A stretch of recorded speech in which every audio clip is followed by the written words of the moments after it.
முன்னேற்ற கழகம் சுமார் 525 அறிவிப்புகள் 2021 சட்டமன்ற பொதுத் தேர்தலில் அறிவித்தார்கள். 525 அறிவிப்புகளை 4 ஒரு பங்கு அறிவிப்பு கூட இதுவரைக்கும் நிறைவேற்றல. ஆனா ஸ்டாலின் எப்பொழுது பார்த்தாலும் அமைச்சர் சகாக்கள் திராவிட முன்னேற்ற கழகம் அறிவிக்கப்பட்ட அறிவிப்புகள்ல 98% அறிவிப்புகள் நிறைவேற்றப்பட்டதாக ஒரு பச்சை பொய்யை சொல்லிட்டு இருக்காங்க. நிறைவேற்றிருக்காங்களா?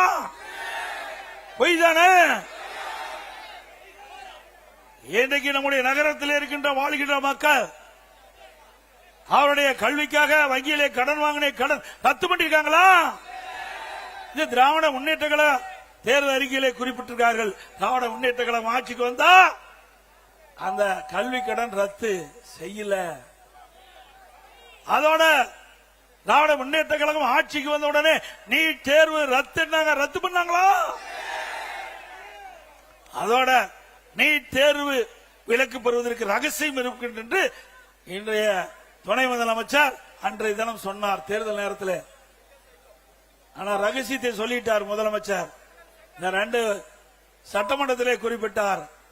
நீதிமன்றத்தில் தீர்ப்பு வந்த காரணத்தினால எங்களால நீட்டுக்கு விதிவிலக்கு பெற முடியாது என்று ரகசியத்தை போட்டு உடைச்சிட்டார். நல்லா சிந்திச்சு பாருங்க. 2021 சட்டமன்ற பொதுத் தேர்தலில் வீதி வீதியாக இன்றைக்கு இருக்கிற முதலமைச்சரும் அவருடைய மகன் உதயநிதி அவர்களும் வீதி வீதியா பேசினாங்க.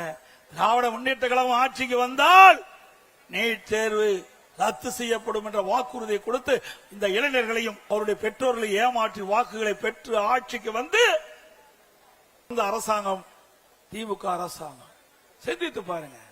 எந்த அறிவிப்பை நிறைவேற்றிக்கிறாங்க? ஒண்ணும் கிடையாது.